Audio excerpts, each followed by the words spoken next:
Yep, what it do? The real uncensored Browns fan.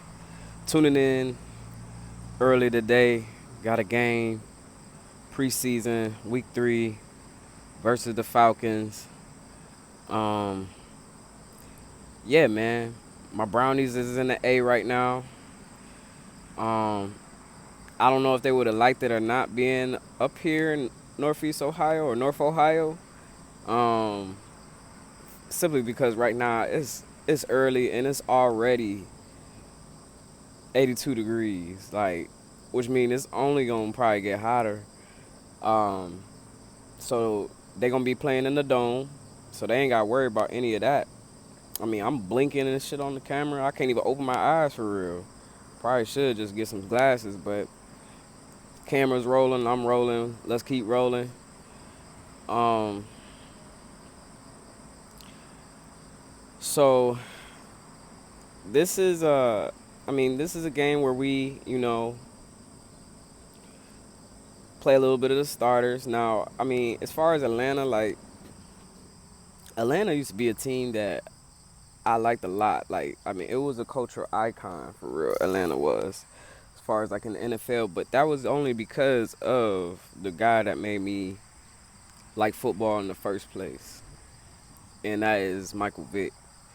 Um, I can't really say at any time like I was always a basketball head. I loved basketball, but I don't know. It was like one game. I can't remember what it was. It might have been a playoff game. I don't remember, but it was like when I seen Michael Vick play and I just seen how dope he was at making people miss, you know what I mean? It was like a different element of football for me. And then it was like the finesse of it, because I was so used to it just kind of being, obviously, like you get hit and this, that, and the third, like being such like a, contact sport. And that's probably why I like the basketball so much. It's like, I mean, basketball is a contact sport, don't get me wrong, but there's a limit, and me personally, I personally, when I was growing up, I ain't like being touched. Like, don't touch me. You know what I'm saying? So, but as I got older and like I said, I started playing football and stuff like that. Still, I don't like being touched, especially by strangers and stuff like that. But nonetheless, like I ain't like you know what I'm saying, because people like to be physical, you know what I'm saying, and I don't have no in between. It's like either I'm usually calm, relaxed, I keep to myself. But if like I feel like you're getting physical, like I said, there ain't no in between. I can't be playful about it. Like I might start hitting you for real. You know what I mean? But that's just how I roll. Like I said, I got conscious and aware of it, so I'm not like that no more. You know what I'm saying? But early on, when I was like very youthful, that's just how I looked at it. It was just like, don't touch me, because if you touch me, I'm fighting. Like, that's it. You know what I'm saying? The only reason why I feel like I'm getting touched is I was being disciplined. You know what I'm saying? If I was about to get that, you know what I'm saying, get that whooping, like that was another reason why I didn't like being touched, because it was like I ain't trying to get no whooping, so I try to make sure my ass wasn't getting in no trouble where I got caught. You know what I'm saying? Like, so, and thank goodness, you know what I mean. Maybe I could count on one, maybe two hands. You know what I'm saying? How many times I ain't got, discipline. So I'm not trying to say I'm good or whatever like that, but like I said, man, those are times I got caught. So it's like it is what it is. But so when I look at Atlanta, I mean, obviously Michael Vick doesn't play for him no more. It's interesting to still see Matt Ryan there. Um, and I mean, Julio's not there. Julio used to be my favorite receiver all time. Now, when we'll talk about that a little bit, since I mean we on the topic, but Julio was like, all right, without had want Julio on the Browns, I just didn't feel like, I felt like as a talent, like absolutely, like, you know what I'm saying, like I love Julio, like why wouldn't I want him on the Browns, like point blank. But it was like it would have to take some contract negotiation, restructuring, and really, I don't feel like Jarvis need to have his contract restructured. I don't feel like Odell need to have his contract restructured or whatever like that. You know what I'm saying? I'm not into all of that, but nonetheless, had we had brought him on the team, they would have had to like break it down to where the three of them could have get paid. Like it was just the two of them still, and I know they wasn't going for that. And I know that sounds crazy, but I'm just thinking logically, that's the only way that would have been able to work. would Julio been good? I mean, hypotheticals. These are all theories, so it's like, and people got a problem with theories, so it's like, so it's like, why even have them? You know, even though everything's based on theory, technically. You know what I'm saying? Because you project in the future. You don't know what can happen and what can't. So even if you want to say it's a theory or something fact, it ain't really fact because it might be a theory. Y'all peep that. Anyways, nobody really watches anyway. but, um, so anyway, like I said, man, with the whole preseason, there ain't really much to really discuss. I mean, we gonna get some of the starters out there, you know, get the rust off. Hopefully they play well. Um, you know, I guess like play hard and play. I think the team needs to play without thinking. Which means like me personally, I would like to see a lot of mistakes in this game because this is a game where um, it doesn't mean anything. But I'm only gonna be accepting of mistakes if everything seems fluid. Like if mistakes was just like how can I explain it? Like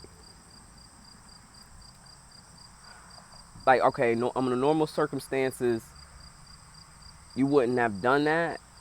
Basically, like if you playing fast, everything else is right, but so happenly like just the defense made a play on it. Like all right, I'm playing fast, I'm looking real quick. Instead of me throwing in a double coverage, even though this might not be my favorite target, but there's still a single coverage on him. I'm gonna throw it in there in a way I hope that he make it. And if the defender, even if I feel like it's close, but it's still 1-on-1, and if the defender just so happened to make a play on the ball, like I'm okay with that. You know what I'm saying? Stuff like that. Or even on like if it was on defense, it was like okay, you now you trying to play the ball. You playing super aggressive or whatever like that. Where it's like under normal circumstances, I'm not gonna break on my man, but this time I'm gonna just try to ad lib and see what happens if I could kind of bait him to make it seem like I'm not worried about that person, but in reality I am. I mean, but I'm just saying like playing fast, like play it within like instinct, but also playing within. But it's also like, all right, the only way we would know that is if the coaches it was like, what were you thinking at this time?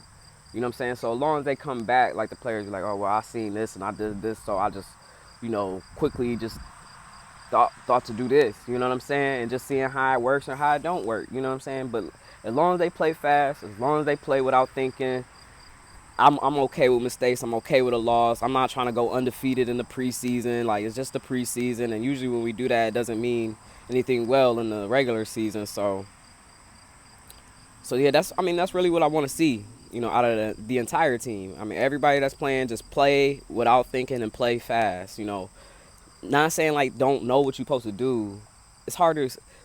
I hope they understand. Like anybody understand what I'm trying to say. What I'm trying to say is just play fast, still do your assignments, but if you gotta ad lib it a little bit, you know what I'm saying? Like do that because like this is the time to do so. Like I said, it's a meaningless game, but be careful. Also, I know I like to bring this, and I'm knocking on wood, but be careful, be mindful of your teammates. Don't be trying to like step on toes. Do your part, but at the same time, if you can add assistance or support, you know what I'm saying, because you know that two is better than one in this particular situation, go for it. Or even on offense, like it's like okay, with linemen, it's like you know I'm a I'm gonna try to blow everybody up on this, even though I know like sometimes it's just about to be technique, but it's like let me just put my hands right here or something like that. See if I can get him off his feet or something.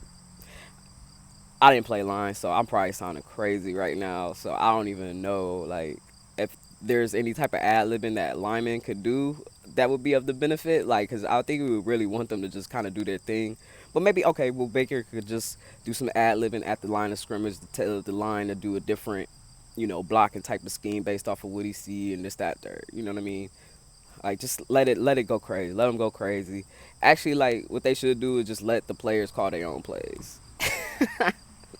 Let the captains call their own. Let Baker call the plays. Is he the quarterback on defense? Let um, John Johnson or Anthony Walker or whoever the signal caller on the defense, let them call the plays and just see what's up.